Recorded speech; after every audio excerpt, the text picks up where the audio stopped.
Approximately 2 weeks into the 1994-1995 NBA season, a stunning trade was made as the Golden State Warriors traded Chris Webber to the Washington Bullets for Tom Gugliotta and 3 first-round draft picks. For this video, I want to talk about those 3 first-rounders Golden State received and some of the strange circumstances that wound up surrounding these picks.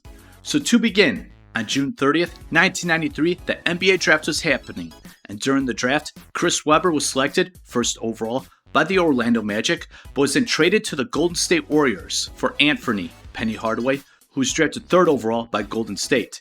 In addition, Golden State would also have to send a 1996 first-round pick, a 1998 first-round pick, and a 2000 first-round pick to Orlando. Then on July 29, 1994, Orlando traded Skiles to Washington along with the 1996 first-round pick and future considerations for a second-round pick and future considerations. This was done to get Skiles' contract off the books, leading to the signing of Horace Grant. Then on November 17, 1994, only after a season in Golden State, the Warriors, they traded their impactful but unhappy post player Chris Webber to Washington for Tom Gugliotta and 3 first-round draft picks in 1996, 1998, and 2000. About 3 months after the Webber trade, Warriors GM and head coach Don Nelson would then resign. Thus, Don Nelson, who had a really good eye for talent, would not be making these picks. Then less than a week after Nelson's departure, Tom Gugliotta wasn't quite a good fit with the Golden State Warriors, was then traded only after 40 games with Golden State to Minnesota for rookie Donyell Marshall. So regardless of draft position and salary, basically Golden State, they traded Chris Webber for Donyell Marshall. But back to these trades, which need to be noted because these trades were leading up to some interesting and strange draft lottery items involving Golden State, Orlando, and Washington. So for the 1996 NBA Draft Lottery, I'll just start off by simply saying the Golden State Warriors would wind up picking 11th overall. Now, despite all these trades I mentioned previously, this pick was actually Golden State's original pick, but then it went to Orlando in the Chris Webber Penny Hardaway trade. Then this pick went to Washington in the Skiles trade. Then it came back to Golden State in the Chris Webber Tom Gugliotta trade. So this pick went on a wild ride.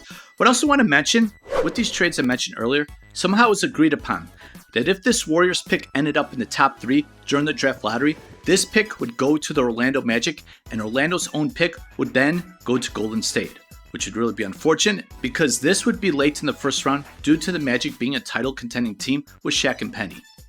Nonetheless, the Warriors, they had the 11th pick, and for the 1996 NBA draft, and with this selection, one of the best drafts ever, the Warriors, they selected Todd Fuller, who had a short 5-year NBA career, only started 19 games in Golden State, while averaging 4 points per game.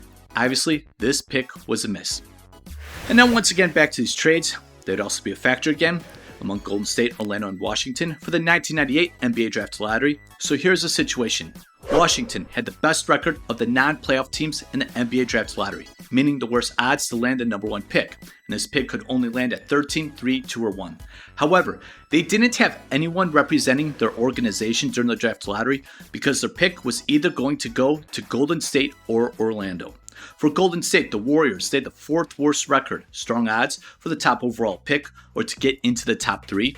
However, if that pick, Golden State's own pick, landed in the top 3, that would belong to Orlando, and Washington's pick would then go to Golden State. And if that pick was not in the top 3, Golden State would keep that pick. I also want to mention, you see with this graphic, Golden State, they had a 0.7% chance to get the top overall pick, as this is from Washington. But enough of all this. Golden State ended up with the 5th overall pick, and Orlando, who had incredible draft lottery luck before, ended up with their own pick at 12 and Washington's pick at 13. So in 1996 and 1998, Golden State's first-round draft picks were actually their own picks despite the trades. Golden State, they selected Vince Carter 5th overall, but then traded him to Toronto for Antoine Jamison, who was drafted 4th overall, and Golden State, they also received cash considerations. Vince Carter, he really impacted the Toronto franchise. Meanwhile, Antoine Jamison could average 20 points a game, but it's hard for me to say anything positive about his defense. Now on to the 2000 NBA draft, a much simpler situation. Golden State had Washington's pick, but prior to the 2000 NBA trade deadline, part of a 3-team trade, the Warriors, they sent this first-round pick and then essentially received Larry Hughes. At this time, Hughes was a really young and inexperienced guard, but had a lot of talent, I really liked his game, but he wasn't ready to be a top option on an NBA team. Hughes played about 2.5 seasons for Golden State, shooting about 40% from the field, averaging 15.8 points per game. So in the end, Golden State's 3 picks that resulted from trading Chris Webber ended up being Todd Fuller, Antoine Jamison, and Larry Hughes. But also want to mention, things could have really gone Orlando's way if the ping pong balls bounced a certain way. Thank you so much for your interest in this video. I greatly appreciate it. Don't forget to like and subscribe, and thank you so much for all the support.